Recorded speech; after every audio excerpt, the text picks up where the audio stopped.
Let's go. G'day, welcome to the mailbag live from Perth in Western Australia. It's outstanding to be back, Terry.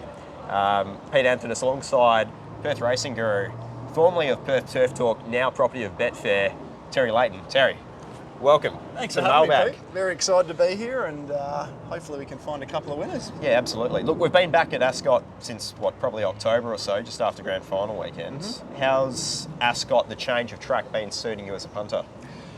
It's been probably a bit more predictable in regards to assessing track patterns before the meet kicks off.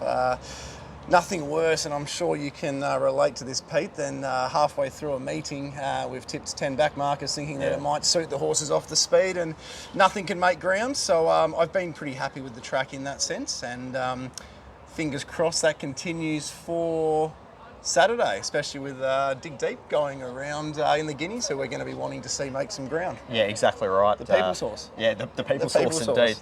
We've got quite the opposite of the people's horse. I've got a small share in Montalina, so we'll be taking you on in the Guineas this Saturday. But look, nonetheless, 9 races, obviously headlined by the Railway Stakes. Thoughts on their card? We've got the rail in the 2-metre position, which is a little bit unusual.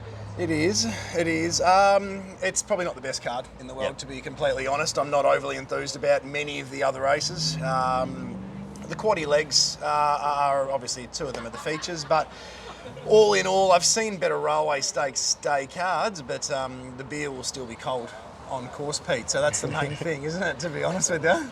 No doubt. For anyone here in WA, join us in Stone Motherless after the last. I'm 100%. sure it'll Come down for a beer. It'll go off like a frog in a sock. Pete will buy you one after Montalina wins the Guineas. Ooh. You'll also have a black eye probably by that stage of proceedings. Oh, exactly. It'll be on for young and old, that's for sure. Look, we'll kick off in race 5. We'll go through race 5 and then the quaddy legs for the card. Race 5 is the Carbine Club, which is over the 1400 metres. Instead of doing markets and reading them out traditionally, we'll have the synthetic hold up.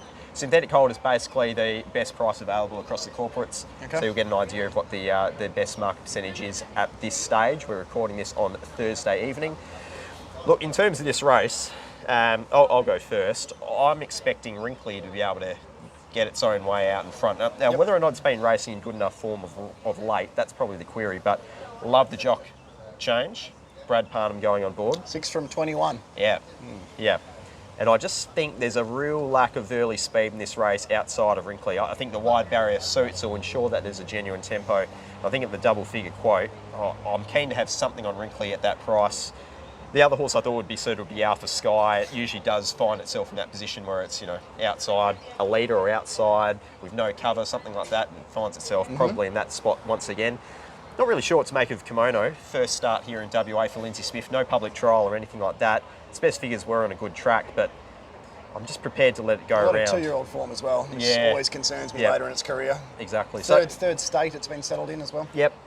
For me, I'm just going to have something on WRINKLY to get us underway in race 5. Not really sure what to make of Tally going around here over 1400 metres. Has raced over 2000 last couple. So glorified barrier trial, Pete, maybe? Yeah, probably something like that. Looking at the Kingston town? Yeah. I don't think they're too bothered about winning this. So thoughts for yourself? Well, I think you might have read my preview, which I've just posted in not long ago. I haven't even seen it yet. So okay, we'll post in the comments or in the links below. So yep, it will be there. It will be there. I've got Alpha Sky on top. I think he rolls forward from the gate. I like any time as a horse, but stepping up in class and also stepping up in trip.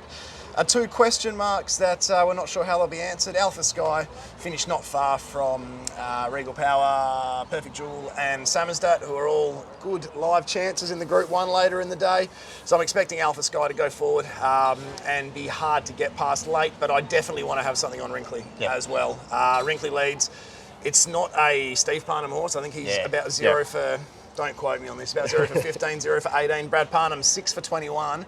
And even if you look at how it went for Brad first up, it was beaten just over 2 lengths. The Velvet King at pretty unsuitable weight conditions. So should lead this. Alpha Sky should chase him. And I reckon they'll have the race between them. But a stronger lean to Alpha Sky at about the 5-6 to 1. Sounds good. All right, we'll kick into the first leg of the quaddy, race 6 on the card, which is the Jungle Mist Classic over 1200 metres.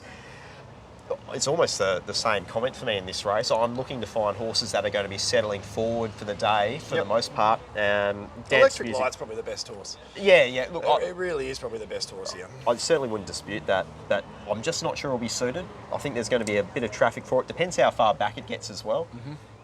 For me, look, the price has completely evaporated with Dance Music since it opened. That might have been my fault, Pete. Well, there it is. Well, I apologise. I clearly thought Dance Music was the horse to beat, but 460 yesterday.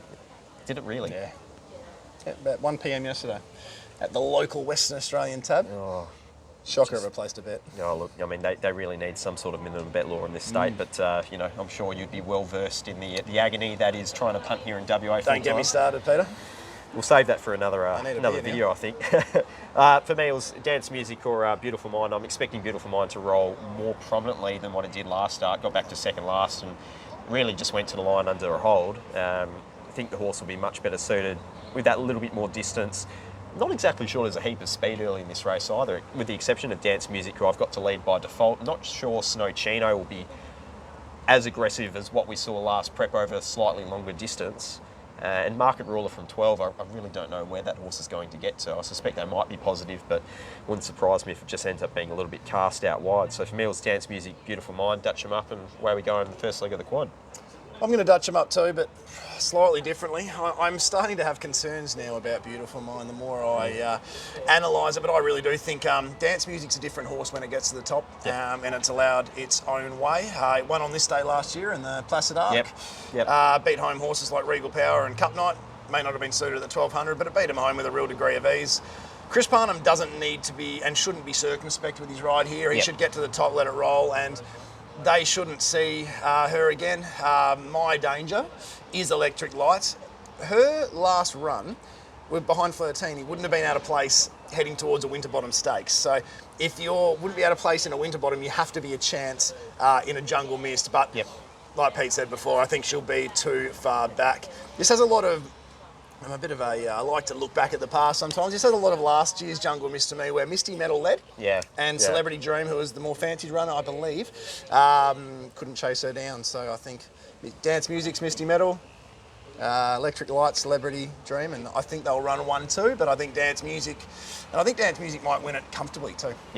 So would not surprise me I've whatsoever. marked it at $2.40, so the price is still not necessarily completely out of the question. It's still a bit of 270 around the traps there if you're quick, That's smart. a bit thin. Yeah, That's a bit thin, Huge market percentage across the board, so we have to Wait for concede that. that. Yeah, exactly right. Wait for the death. Yeah. Race 7, the WA Guineas. We both have interests, as we've alluded to. 1600 metres, Group 2 race. Dig deep. Dig Deep did that and won. Yep. Yeah, Indeed. I'm hoping we're hearing that again, Pete. That the barrier draw is just absolutely knife through the heart type stuff. Yep. From the barrier, I can't see us having a head start on Superstorm, on KC. I believe Dig Deep. I won't refer to it as we. I believe Dig Deep can out-sprint KC. Yep. But I don't know if we can out-sprint Superstorm. I'm of the opinion, stats-wise, Superstorm's beaten nothing. Lost to Maiden 2 starts ago. On debut was inferior to KC.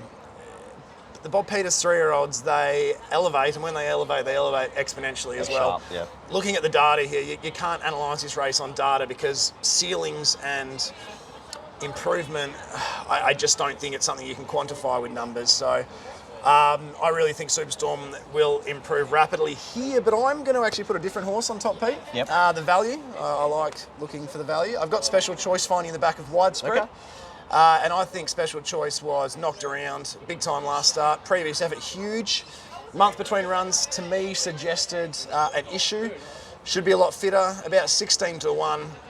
That's double my price. Each way it or probably Dutch it with Superstorm. But hope you lose and Dig Deep knocks you both off, Pete.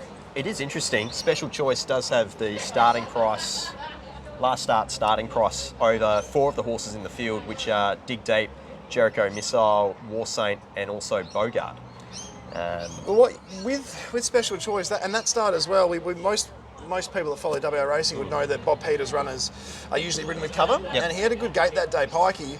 Nothing came around to take him on. So there was War Saint leading, Special Choice in the middle, and Miss West Coast 3 deep. It's basically a line of 3 throughout. The horse in the middle is just being pressured. It's having a really tough time. Yep. For him to fight on and still run second, albeit getting 6 kilos off Dig Deep, I found that to be a really, really impressive run. Last effort, you can put a line through it, but it was still a nice run. I thought he hit the line, she hit the line, just about as well as KC. So I just think speed map wise, with all probably the best horses 3 or 4 lengths off them, if she gets out at the right time for Brenton Abdullah, I think she can steal this. What do you think is going to happen tempo-wise in this event? I've got it muddling at best, I think. I don't really know that there's going to be a great deal of pace. I think either War Saint or maybe Widespread, although Widespread has been in a few slowly run races, so it's probably difficult getting a gauge on how quick that horse is out of gates. But I think War Saint probably finds the front.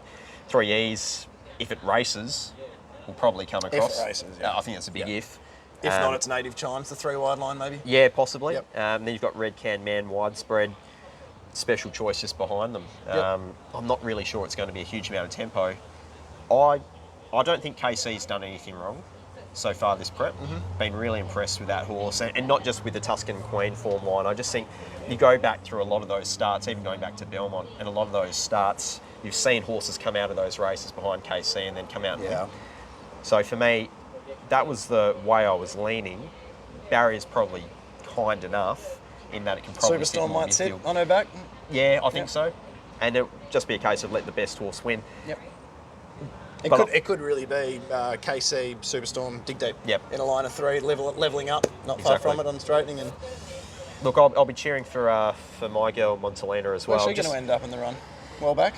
I don't think so. I think she'll try and get out of the gates. I think that will be the object of Benny Patterson, to get her as midfield as humanly possible. Yep. Only had the 1 start for 1 win.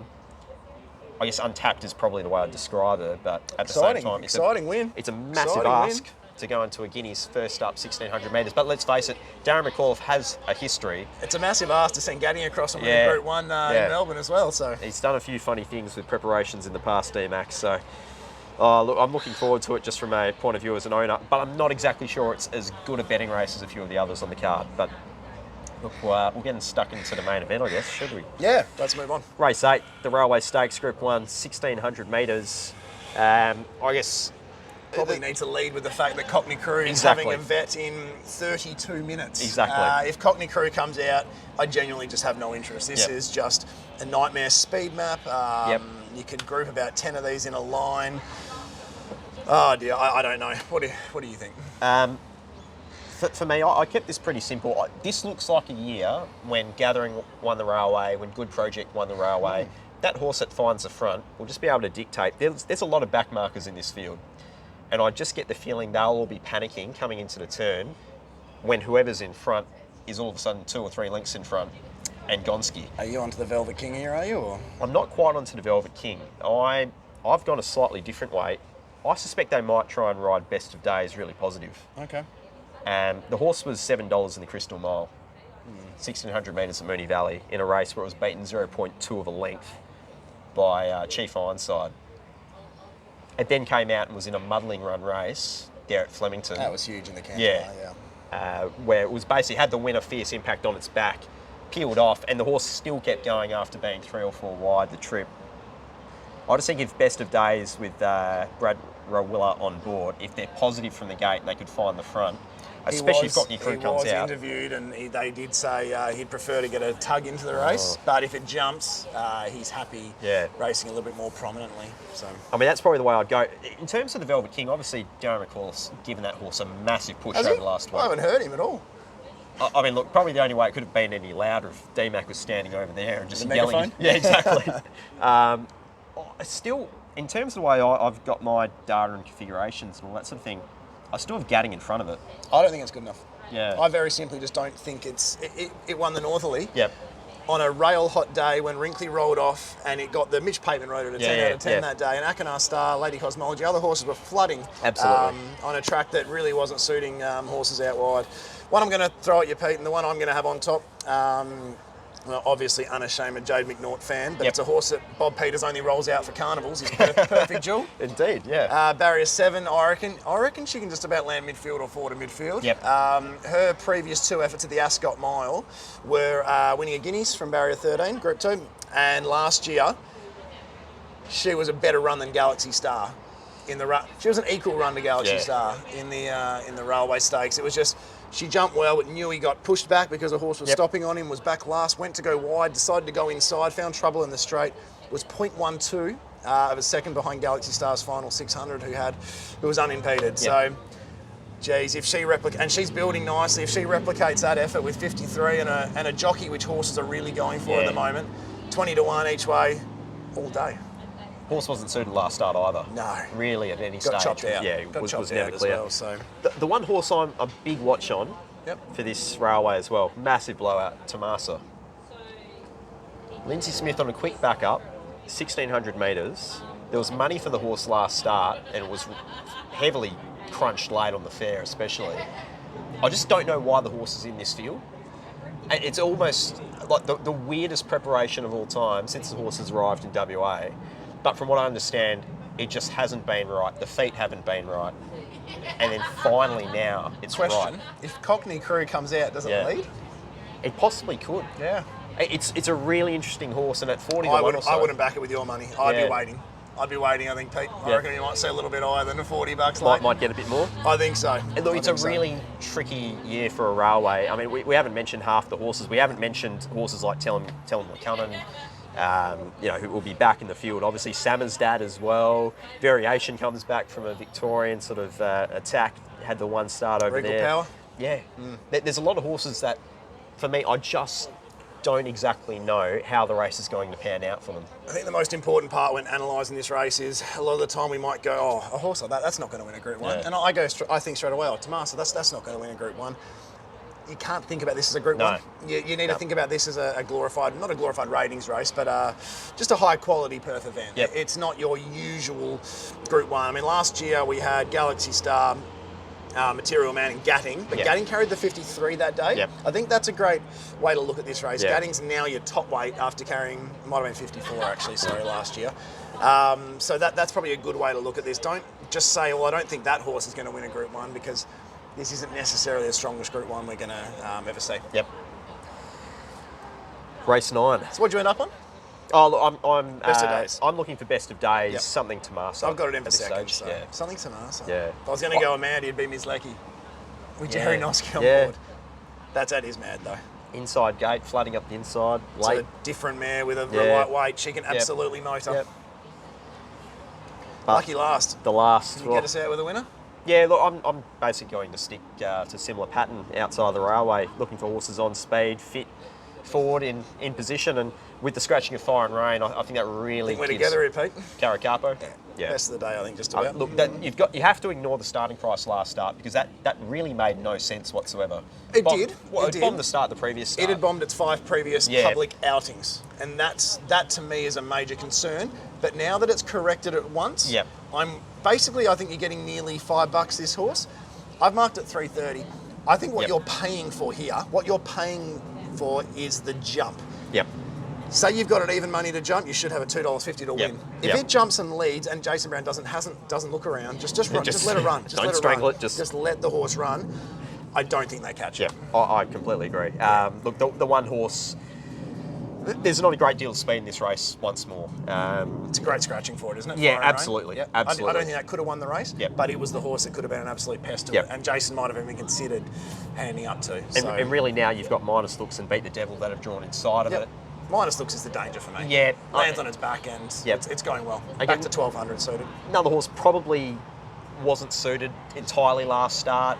Slightly longer distance. It had no cover, slow tempo, a few things against it there. I think it's probably a horse better off just rolling with a bit of speed. Beat the Devil's been improving, but really... Had its chance last start. It loomed up to the inside of Caracapo. I was going to go past it. Exactly. And looking at what we've tipped thus far, I mean, the two horses which beat Caracapo home last start by under a length were Unitime, who's favourite in the Carbine Club, and Dance Music, who's favourite in the Jungle Miss. So One thing I'd really suggest with Karakapu is I think the price, especially if there's any speed bias, it'll go. Yeah. The 460, 480 or whatever it is at the moment. I'd be surprised because how many more times can they keep backing Black Sabbath? I mean, seriously, Look, it gets to a point where enough's enough, doesn't it? Yeah, exactly. I mean, obviously, Pike on board's a contributing factor, but it just hasn't won. It's not winning. The other thing for Karakapu in its favour, from a data point of view, peaked third up last preparation, third up this Saturday. I don't think it was suited last start. Brownie handed up to Mervyn in the end. Fourth up, is it? Sorry, sorry, mate. Oh. Might have peaked last start, guys. Yeah, Ignore everything we've said. Maybe that's why I went heavy last start. Anyway, it was 30-1 last start. It was good shopping. It was a good run. What do you think about him handing up? Didn't like it. He was, and you see how desperate he was, looking for Mervyn. Like, where are you? Come on, you're taking the lead. Really should have just kept going. Yeah, that was I probably wasn't the other on, thing. but that's what I'm doing as well. You know, anytime I see a jockey hand up the lead, for me, that's always like a big sort of circle around it. And so, if it finds the lead next start, uncontested, very keen. I think that'll be the instructions from the camp. Like, don't even look around. I mean, Jason handed up was spilling over a few times, and it got my goat a little bit, Pete. Oh. And not just the beer either. No, not just the beer either. Jeez. Very good. All right, so in terms of the WA previews that we do here on the mailbag, we like to do a best, pretty typical, a cooler, a horse that you'd like to lay, whether it's for the place if you're adventurous or just for the win, and then a chubby. So a chubby is trying to find something a little bit wide at odds of say 20-1 or greater if you've got something wide that you like to throw out. So we'll start with the best. What is your best on this fine Ascot card? Probably a toss-up between Dance Music and Karakapu. I trust the Milliard a little bit more, so Dance Music, my best. Yeah, I'm really keen on the Dance Music, Beautiful Mind, Dutch Up. I'll be just smacking both of them. And, Dutch Up. Yeah, just getting the same result there. The cooler.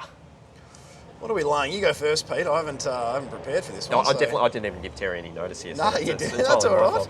That's all right. We'll get there. For me, my call is very simple. Arcadia Prince. Are we allowed to? I thought we were looking for something shorter. Yeah, the place.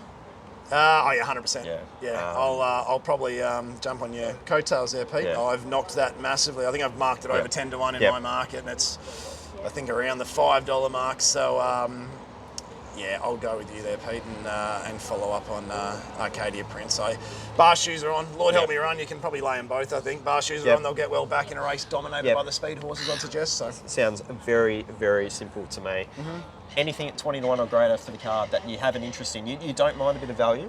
As I do like a bit. I do like a bit of value. That's usually where I'm at.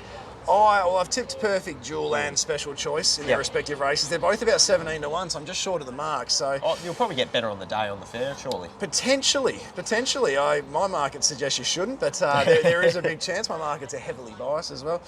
Look, I think one horse you'll probably see 100-1 about in the Railway Stakes, and no offence to Jerry Noski, but it will be very difficult. Her last win was in the Kununurra Cup. I said to a friend earlier, not many jockeys do the famous Kununurra Cup Railway Stakes double, but this is her great opportunity. I think MIZLECKI will trade at 80, 90, 100-1, and I really like it as a mare with no weight, getting out at the right time. So I'll give you that one as a complete Maddie. I'll have something small on. I'll have something on Tomasa in the Railway as well at the 40 plus. We'll have something on the Cornella at 10,000-1, huh? Sounds good. Yeah. We'll be the only two on. We'll scoop the pool. I'd say so, mate. Won't need much on. No, exactly right. Look, Terry, it's been outstanding. We'll try and get together over the next couple of weeks as well, I'm sure, and just thanks for having me. Throw something out. More than welcome any time. It's good to be back in Perth. It's like a nice warm hug being back here. Oh, it's a lovely day too, isn't it? Oh, it's outstanding. Couldn't have chose a better spot. For those people over in Melbourne, suffer. But until next week, go well. We'll enjoy the day, and may one of our horses win the Guineas. Yeah, go dig deep. Montellana for me, but you know.